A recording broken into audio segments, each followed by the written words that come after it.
ont constaté qu'il y avait une contradiction formidable entre le père et ses présumées deux filles mineures par rapport à l'adresse du temps paternel, par rapport au lien de parenté. Il y a même un oncle qui serait petit frère ou cousin de M. Kambala, entre guillemets père de deux filles. Le cousin a un prénom de Patrick, mais ses nièces ne connaissent pas son nom de famille. Nous trouverons une mamie, c'est la tante qui les avait amenés à l'hôpital, disons au restaurant Aladdin. Elle s'appelle Mimi, mais le nom de famille, Kassoui, comme Kambala Kassoui, nom de famille. La fille d'Orcas s'appelle aussi Kambala Kassoui. Mais sa tante s'appelle Kassoui.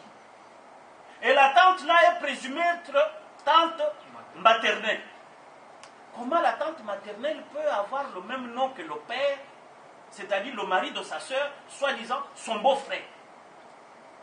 Et tout ça, c'est un mensonge. On ne peut pas, vous savez, vous êtes des journalistes, Pierre Payan, dans le négationnisme du génocide rwandais, a pleuré devant le tribunal correctionnel à Paris parce que le procès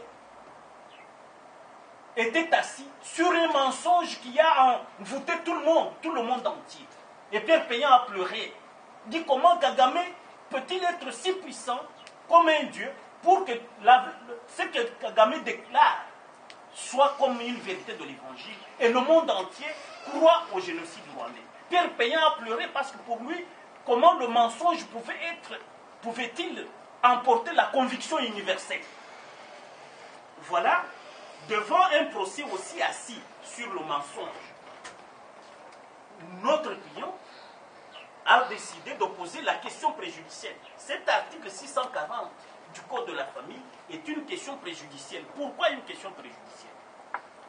C'est parce que l'article lui-même impose à la Cour, lorsqu'une contestation de filiation est soulevée, de surseoir à statuer, de ne pas poursuivre, de ne plus poursuivre à examiner la cause, mais de suspendre. Pourquoi? Pour que le juge compétent civil de la matière de la filiation examine si réellement M. Kambala et les filles sont parents. Et le procès devant la Cour de cassation ne reviendrait que lorsque la décision de fond sur l'incident de contestation de la filiation aura déjà passé en force de choses jugées. C'est-à-dire il n'y a plus de recours. C'est-à-dire on peut même arriver jusqu'à la cassation. C'est après la cassation en matière de l'incident de contestation de filiation qu'on pourrait revenir devant la Cour suprême de justice siégeant sur le fond des procédures, des infractions retenues à charge de l'honorable Dieu. Mais tout ça, la Cour suprême, disons la Cour de cassation, répond à la défense. C'est une question jointe au fond. Plaidez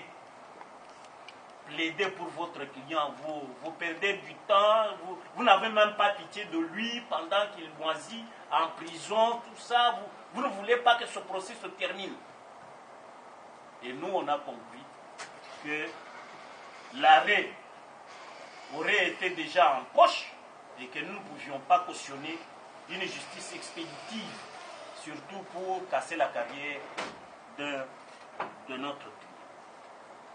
Voilà pourquoi, sur ce chapitre, nous reprécisons que, au greffe, on nous a appris que le réquisitoire portait sur 14 ans, pas 28 ans comme nous l'avons appris sur les ondes, mais le dossier jusqu'à ce jour se trouve au greffe. Les juges ne l'ont même pas, jusque-là, ils l'ont laissé au greffe. Je ne sais pas si c'est pour répondre favorablement à notre requête de mise en liberté provisoire ou simplement pour manifester leur embarras dans cette affaire. Il y a la troisième question de Walter de Top Congo.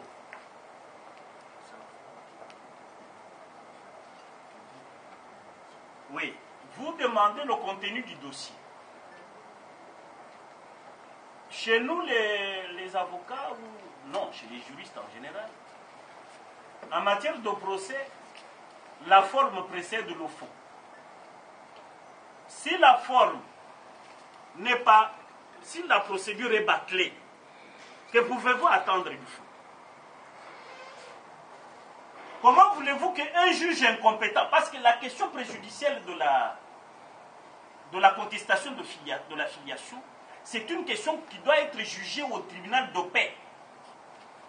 Mais lorsque un juge incompétent dit qu'il joint cette question, c'est-à-dire le juge lui-même s'attribue la compétence. Or, les compétences sont d'attribution. Il faut que la loi vous dise vous êtes compétent. La loi vous dit, l'article 640, vous dit vous êtes déjà saisi du fond, certes, vous êtes juge pénal, mais il y a une question une contestation de filiation qui se pose. La loi résout le problème. La loi vous dit, vous cessez d'abord d'examiner, vous renvoyez la cause devant le juge de paix qui est civilement compétent pour vider la question de la contestation de filiation. Mais moi, en tant que juge de cassation, je dis non. Ma souveraineté au-dessus de la loi vous impose, vous la défense, de ne subir que ce que moi je dis. Mais c'est de l'arbitraire pur et simple. Est-ce que la Constitution de la République permet à quiconque d'obéir à un ordre manifestement illégal, surtout lorsque cet ordre viole la loi, les droits fondamentaux? La réponse est donnée à l'article 28 de la Constitution. Nul n'est tenu, nul n'est tenu d'obéir à un ordre manifestement illégal, surtout lorsque cet ordre viole manifestement les droits de la défense, les droits de l'homme, les libertés publiques. À ce stade, je puis être complété par mes confrères. Bon, je voudrais revenir sur la violation flagrante des droits garantis aux particuliers.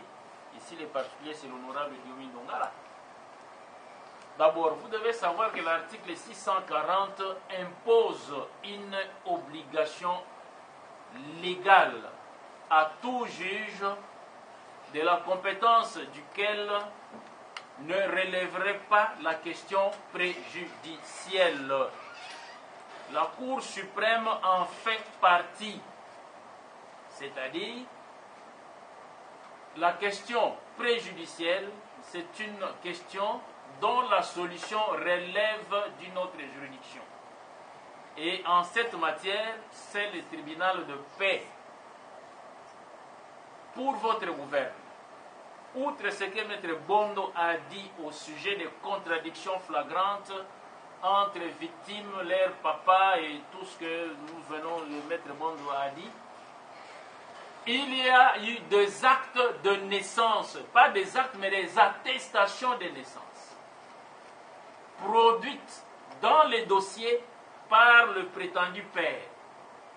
Et ces attestations ont été délivrées par le bourgmestre de Kalam, c'est-à-dire une circonscription où ne relève pas le prétendu papa et ses enfants. À la question de savoir si cette famille a habité Kalam, les enfants, les prétendues victimes, ont nié catégoriquement qu'elles n'ont jamais habité Kalam. Alors, d'où viendrait alors que le bourgmestre de Kalam puisse être compétent pour délivrer pareil document? Or, ces documents-là, cette attestation, qui est contredite déjà par le fait que les déclarations et du prétendu père et des victimes, n'est-ce pas, leurs déclarations qu'elles n'habiteraient pas là-bas, démontrent déjà que il y a une contestation, il y a un doute sur la qualité de ces enfants comme appartenant à ces messieurs. L'infraction porte sur viol sur mineur. Alors, est-ce que ce sont ces attestations frauduleusement délivrées qui attesteraient le lien de parenté entre les filiations, entre ces victimes-là et leur prétendu père? C'est ça qui fait que, au fait, la minorité fait partie également d'éléments constitutifs de l'infraction, n'est-ce pas, dont est poursuivi l'honorable. Par conséquent, il était de bonne loi et donc de droit fondamental que l'honorable Diomi Ndongala puisse contester pareille filiation. Et il était du devoir de la Cour suprême de justice, après avoir retenu, n'est-ce pas, la pertinence de cette question préjudicielle, carrément d'appliquer la loi qui l'oblige à surseoir, au lieu de joindre cette question d'une manière un peu alambiquée au fond. Parce qu'en fait, la Cour suprême n'a pas dit réellement que la question était jointe au fond, mais d'une manière un peu voilée, alambiquée, non, il a dit, bon, nous allons traiter ça ensemble au fond. Vous voyez un peu ces cafouillages-là, ces galvaudages. C'est ça qui fait qu'il y a eu déni de quoi? De justice. C'est-à-dire un juge qui s'est soustrait, n'est-ce pas, à quoi? À son devoir de dire le droit. Et à cause de cela, il peut être pris à partie et sanctionné. Ça, c'est, en fait, la première intervention. La deuxième intervention. Vous avez dit que le ministère public a requis. Mais nous vous disons que le ministère public n'a pas requis de façon contradictoire. N'est-ce pas? Parce que c'est elle la partie poursuivante. Donc, il lui fallut également que l'on entendit du côté de la défense ce qu'on dit, le reproche qu'il y ait une réplique par rapport à quoi? À ces réquisitoires. Or, ces réquisitoires a été demandé au ministère public d'une manière que je peux dire dans un cafouillage tel que la Cour donnait l'impression qu'elle avait hâte à pouvoir prendre une décision illico contre le prévenu. Pourquoi nous disons cela?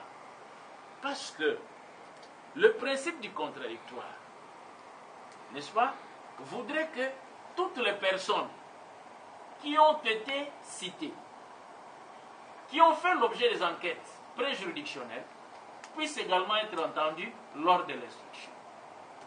Or, il se fait que lorsque ces filles-là, victimes, ont déposé, et leur papa, la Cour suprême a demandé carrément à l'honorable si elle contestait en bloc ou pas ces déclarations. Et lorsque l'honorable a dit qu'elle contestait et qu'il contestait, et c'est à ce moment-là qu'on donne la parole à qui? Au ministère public pour requérir. Est-ce que c'est sérieux? C'est une violation flagrante des droits de la défense. Pourquoi? Parce que l'honorable, avant d'être entendu, parce que ça c'est la dernière question qu'on pose généralement à un prévenu. On ne peut pas poser pareille question au prévenu comme pour dire que bon, ce qu'il a dit là, ça va. Qu'est-ce que l'honorable a dit? L'honorable n'a rien dit. On perquisitionné chez lui. Ont-ils été entendus? La fameuse Mini, la fameuse tante, paternelle ou maternelle, a-t-elle été entendue?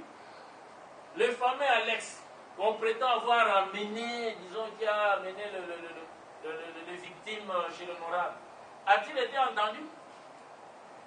Nous vous disons que les droits de la défense doivent être respectés conformément à l'article 74 qui prévoit la procédure qui, disons, sur le déroulement de l'instruction à l'audience. Vous ne pouvez pas enjamber, vous ne pouvez pas galvauder, vous devez respecter cette procédure. Et comme l'honorable lui aussi a de témoins, n'est-ce pas, de ce qui s'est passé. Et il faut lui donner l'occasion de pouvoir se défendre. Et l'honorable voudrait, n'est-ce pas, que le procès puisse respecter toutes ces garanties-là. Parce qu'il le sait qu'il est innocent et il voudrait que l'audience soit publique. Le huis clos est une aubaine pour la Cour suprême de justice de pouvoir galvauder la procédure, afin que toutes les irrégularités qu'elle aura commises s'effacent loin des yeux du public, alors que la loi impose, n'est-ce pas, le caractère public de l'audience du procès. C'est ce que l'honorable Dioumi Ndongala voudrait. C'est ainsi qu'il a introduit sa requête demandant la réouverture des débats et voudrait que le monde entier sache, n'est-ce pas, qu'il est jugé normalement. Et s'il a commis quelques fautes, qu'il soit condamné. Et s'il n'a pas commis de fautes, qu'il soit acquitté, qu'il soit lavé. Parce qu'il a besoin de voir, n'est-ce pas, que ces procès se déroulent en toute transparence. C'est une garantie, n'est-ce pas, des droits de la défense et d'un procès équitable et d'une bonne administration des pouvoirs de la justice. Voilà en peu de mots ce que j'ai ajouté sur ce qui s'est passé ce jour-là. Qu'il n'y ait plus de procès nocturnes où l'on amène les prévenus à 10h, 14h et on attend 18h pour l'audience et on les soumet à des tortures morales en même temps que ses propres avocats. Voilà ce que je voulais vous dire, parce que en plus de ça, on a remarqué que ces audiences nocturnes-là se font de manière à ce que les victimes soient toujours soufflées par leurs avocats, et malheureusement, le fait de les souffler les enfonce davantage. C'est ça que nous ne voulons pas. Nous voulons que, au fait, la solennité, n'est-ce pas, qui revient à la haute cour, qui est la Cour suprême de justice, puisse réélire domicile. Parce que nous sommes de ceux qui avons toujours plaidé devant cette cour dans plusieurs procès. Et nous sommes suffisamment aguerris. Et nous voulons effectivement que cette audience se fasse comme la loi le prévoit et la Constitution, c'est-à-dire un procès public. La nouvelle série. Oui, Horizon français.